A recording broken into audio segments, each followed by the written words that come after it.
Good morning, gentlemen. This is your project for tomorrow.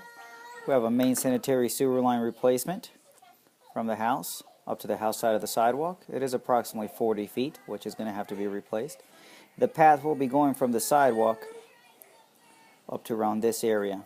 So with that being said, as you can see, it's a pretty tight space between this side and this side. Please forgive if you hear my baby.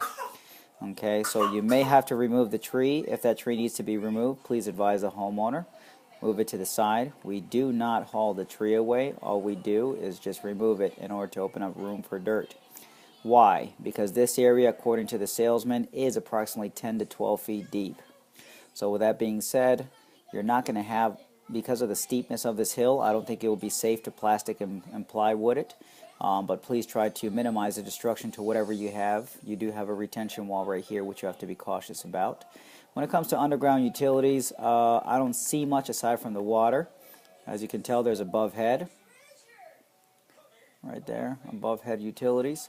So the only one that I do see as possibly being a threat is going to be your water line. With that being said, let's dig down to 3 feet deep and try to do fishing expeditions to find that water line. And then from there you go from a foot and a half down, remove all the dirt, foot and a half down, remove all the dirt until you find that water line.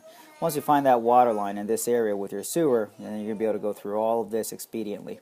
Now as you can see, there's also a concrete walkway. You're going to have to cut it off nice and safely with a concrete saw and remove it with your machine. Move it over to the side. Again, we don't haul away unless Devon asks us to. And so there you go. So 10 to 12 feet deep around here. Hopefully around here you should be hopefully around the 8-foot mark. And once we expose it, let's try to get this done in about 2 days. So by Tuesday we should be able to backfill and close this thing up. No track mats are needed, for you will be driving in on one road and coming back out on the same path. And that should be pretty much all the details.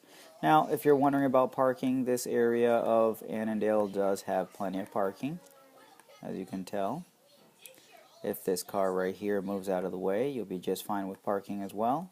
It is somewhat on a hill, so please mind you about chalking your tires. But that aside, this should be a pretty straightforward job. Any questions, please call me. You will be working with Devon tomorrow. That's all I got for now. Thank you.